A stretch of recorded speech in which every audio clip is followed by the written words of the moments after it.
The unforgiving winter winds of Chicago whipped through the narrow alleys and bustling streets, biting at the exposed skin of anyone unfortunate enough to be out in the cold. Daniel, 73 years old, had felt the sharp chill for the past 5 years, ever since his wife's long battle with cancer had drained their savings, leaving him with nothing but memories of a life he once had.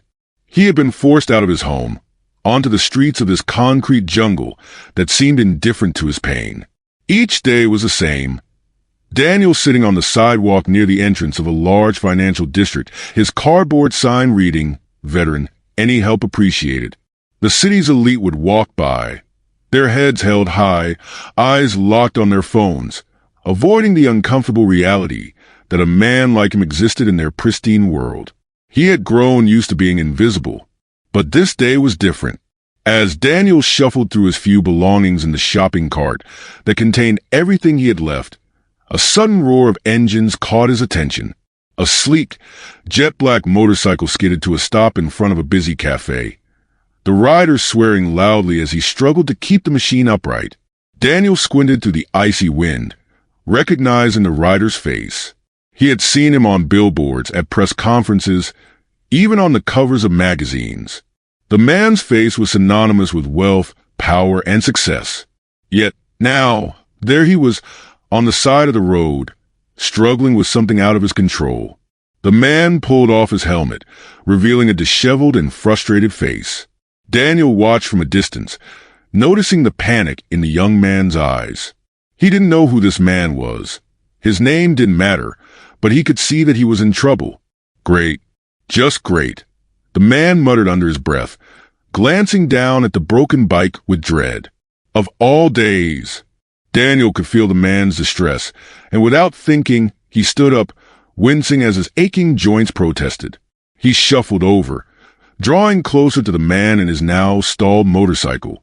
The young man was fumbling with his phone, trying to make a call, but the signal was patchy. He seemed overwhelmed. "Excuse me, sir," Daniel called out, his voice steady despite the cold.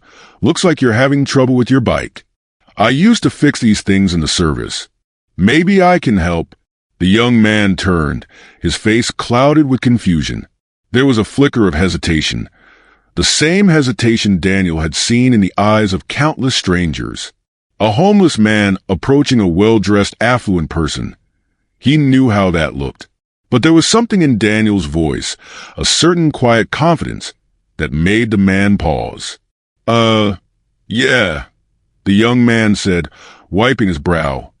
"I guess I could use some help, but I don't know." "I can help you," Daniel insisted, offering a rare smile. "Let me take a look." The young man didn't seem to have any other choice. He stepped aside and let Daniel approach the bike. The roar of city traffic continued around them as Daniel crouched, inspecting the engine. The familiar scent of gasoline and oil mixed with the sharp scent of the city. As he worked, memories of his own days as a mechanic flooded his mind. Working on engines, knowing each part's weakness, each failure and each fix. He might be old, his hands shaking slightly from arthritis, but the skills were still there.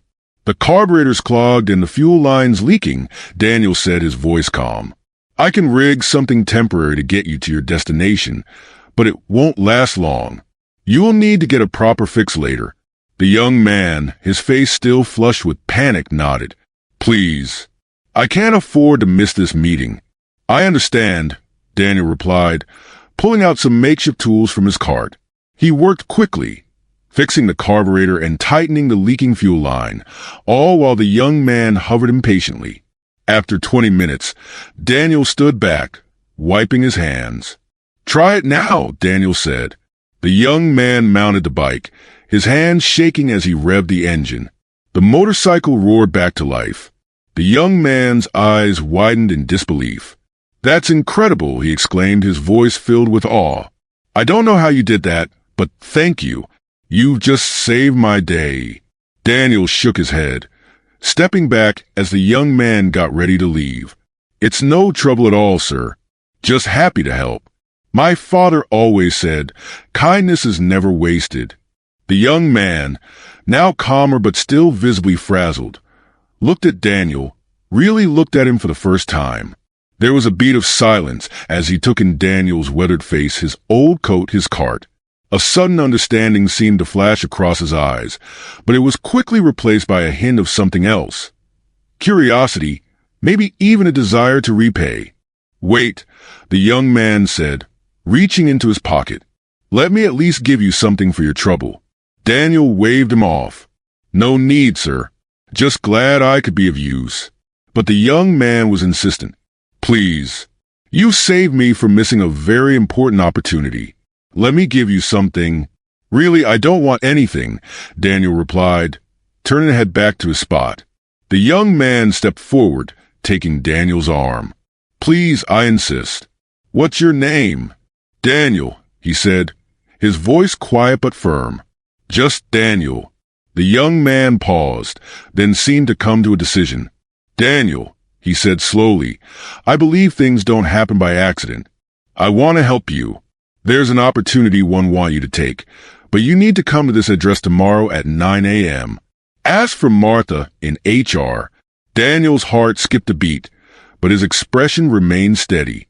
"I don't want charity." The young man shook his head.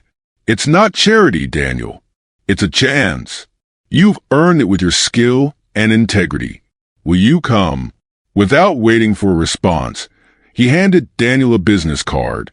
Daniel looked at it, at the name printed on it, and then back at the young man's determined face. After a long pause, he nodded. "I'll come," Daniel said, taking the card. The next morning, Daniel found himself standing before a gleaming skyscraper in downtown Chicago, feeling out of place among the well-dressed employees hurrying in and out.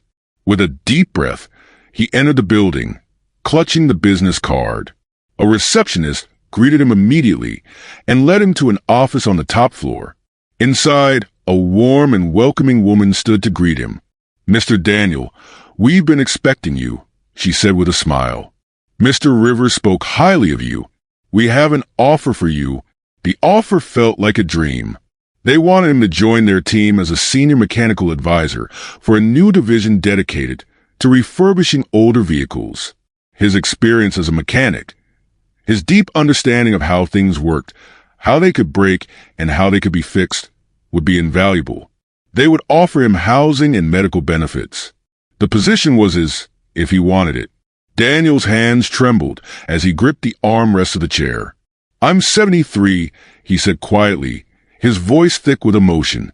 "Most people wouldn't even consider me for a job like this." The woman smiled gently. "Mr. Rivers believes that wisdom and experience are invaluable. We want people like you.